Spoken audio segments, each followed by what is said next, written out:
Hello.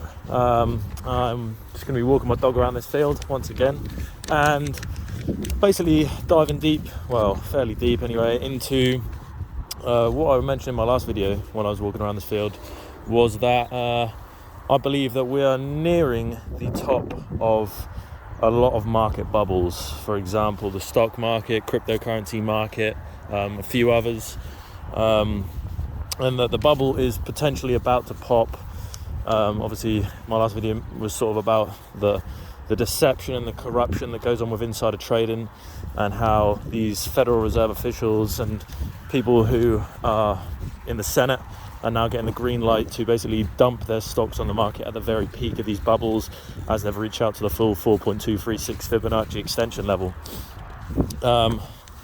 And there could be a potential catalyst, black swan event, if you like, that could cause these markets to turn over on themselves and then take a dive straight down. And it would need to be a rather big event that causes this to happen. And I've been looking recently, after seeing quite a few headlines and things on Twitter about this certain subject, a potential cyber attack that could happen, cause mass chaos and just a crumbling of the entire financial system, as well as many other sort of systems like supply chains, just anything that basically can be controlled by computerized equipment could potentially be hacked into, manipulated, and then changed into whatever the person using or putting forth these cyber attacks would like to happen, basically. So what would make me say this, by the way, I'm hoping it's not too windy. I'm trying to maybe walk my back towards the window. I don't know if the wind's going to be getting picked up too much by the mic, hopefully not. But what makes me say this? Well, on December 9th of 2021, the IMF, which is the International Monetary Fund, and 10 different countries, including the IMF, simulated a cyber attack on the global financial system. So they simulated one, which you might ask, why would they do that? That would be for sort of training purposes, to see what it would be like if an actual cyber attack happened. And you might be thinking, okay, that's good. That's a good thing that they're doing that. They're preparing if anything does happen, and so we'd know how to react to it. But why would they be preparing for it if there's no imminent threat of it whatsoever? They probably wouldn't. So that immediately should let you think, okay, there's potentially a threat of this happening at some point. During this 10-country simulated cyber attack, it was shown that the cyber attack was let out so that it could help to minimize potential damage to the financial system, markets, and banks. This is basically a type of war game that countries play. If you don't know about war gaming, little skirmishes that countries simulate, they will literally simulate attacks on each other. It's all for training purposes, things like that. So you might not think of this as anything serious. However, it could be deemed as, potentially threatening if a cyber attack actually does come and happen. But of course, this is all just speculation, and I'm just basically trying to say, it could be absolutely nothing, but a cyber attack could be the thing that potentially collapses these markets. For good reason, I think so as well. So during these cyber attacks, these war games, sensitive data was emerged. It caused chaos in the global markets, impacted the foreign exchange markets, bond liquidity, integrity of data, amongst other things. To contain the damage, basically all governments and world leaders and organizations had to come together, and that was an initiative called Collective Strength. Basically this was the 10 countries, the IMF, the World Bank, and the Bank of International Settlements. The countries that were involved were Israel, who led the cyber attack, the USA, the United Kingdom, the United Arab Emirates, Austria, Switzerland, Germany, Italy, the Netherlands, and Thailand. And obviously, like I said, representatives from the International Monetary Fund, the World Bank, and the Bank of International Settlements. So we know that chaos ensued after this cyber attack happened, and we know that the world leaders would have to come together in one sort of big group in order to ensure that there was less damage done than needed, pretty much, right? So that this collective strength movement ensured that we all could work together and minimize any potential damage that did happen because of these cyber attacks, which kind of would possibly remind you of the pandemic maybe, which I don't want to get into too much, but you know, obviously there was this massive pandemic that happened 2020, and because of that a lot of sort of world leaders, organizations, groups, we all had to sort of work together, band together in order to minimize the damage that came out of the pandemic. I don't want to get political at all. Whether you think that your government did a good job or not is, besides the point of this video. But that's basically what had to happen once this pandemic happened. There was a mass sort of working together, collective strength movement that went on between the higher ups that ensured minimal damage was done, at least apparently anyway. So I'll give you an example of a cyber attack that has already happened. Okay.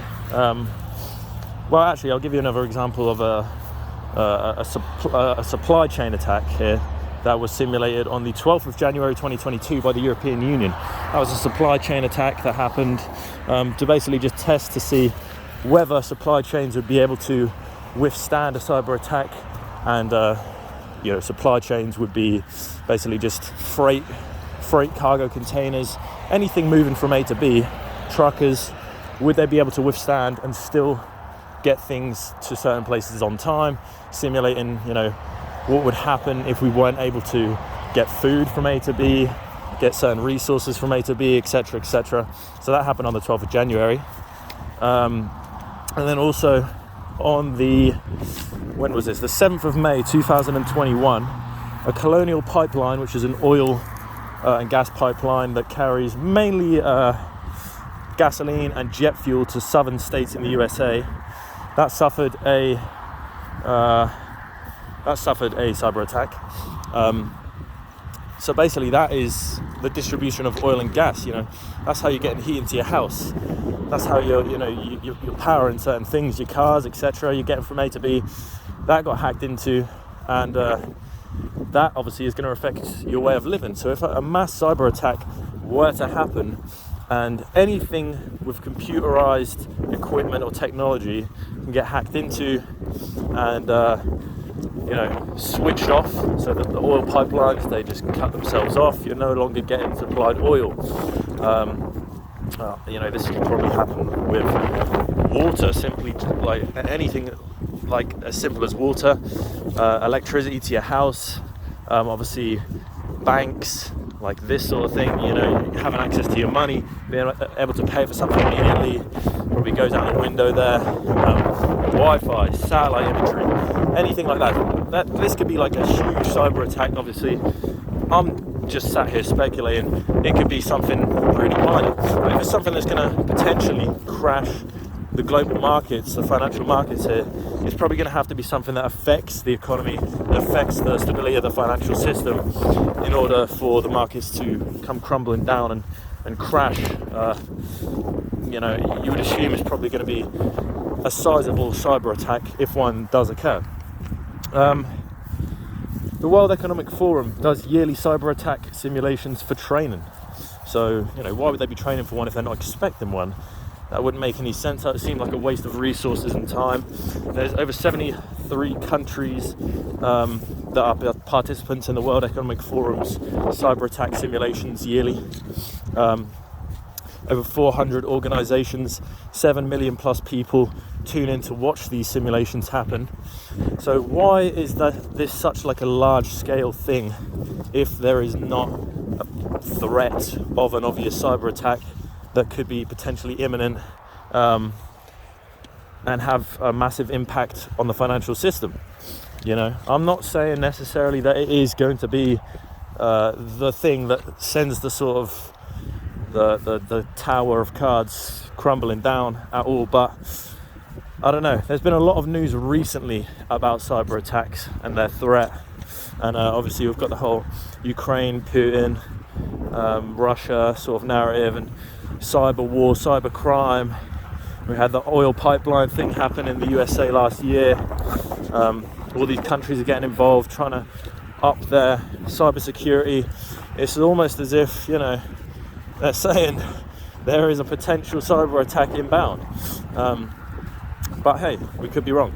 But what makes me think that this is a potential reality that we might be coming into fairly soon is the fact that the World Economic Forum, who, like I just said, conduct these yearly cyber attacks for training purposes, also back in 2019, along with the Johns Hopkins Foundation and the Bill and Melinda Gates Foundation, which you can Google all of this, it's literally on their website. They conducted, in October of 2019, they hosted Event 201, which was described as a high-level simulation exercise for pandemic, sorry, put a sheet of paper to the wind there, pandemic preparedness and response. So that was October 2019, quite literally months before the global pandemic happens. The World Economic Forum, along with Johns Hopkins Foundation and Bill and Melinda Gates Foundation, are hosting a pandemic preparedness and response exercise. So a simulation for what would happen if a massive world pandemic happened, quite literally months before one actually happened. And obviously, you know, we see the World Economic Forum are now carrying out their cyber attacks. You know, this is like the conspiratorial side of things, speculative, you know, could be a complete coincidence, and I would not be surprised if it was. But at the same time, you have to be open to the options that, you know, potentially there was some sort of no going on there. You know, people knew this was going to happen. Why they're simulating these pandemics? Why they're simulating these cyber attacks? You know, and you know the pandemic happened shortly after that, and now all of a sudden we're getting these cyber attack preparation simulations happening.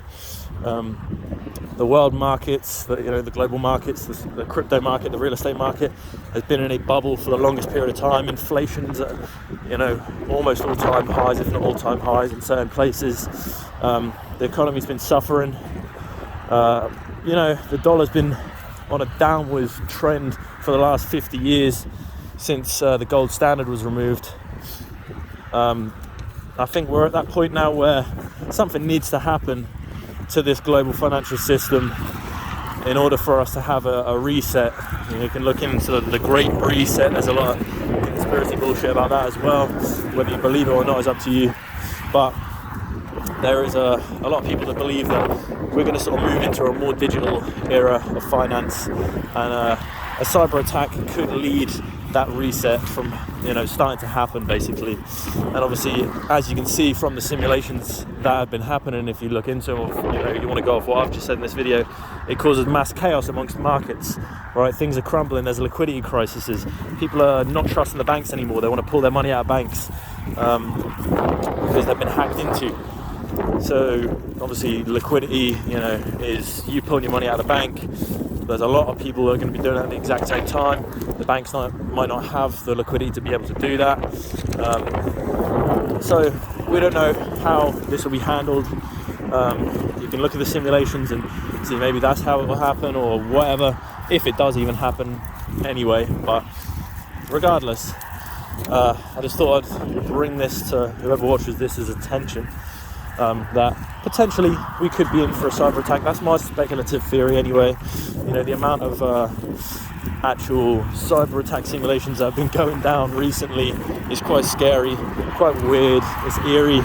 We're at the peak of the bubble, in my opinion, in a lot of these markets, and a big old black swan event coming along to sink the markets down and make everybody scared and want to sell off. Could quite, obviously to me, be a cyber attack. But hey, that's just my opinion. this is not financial advice, and I'm not a financial advisor. And I'm going to finish this walk off with my dog, so see you later, have a good day.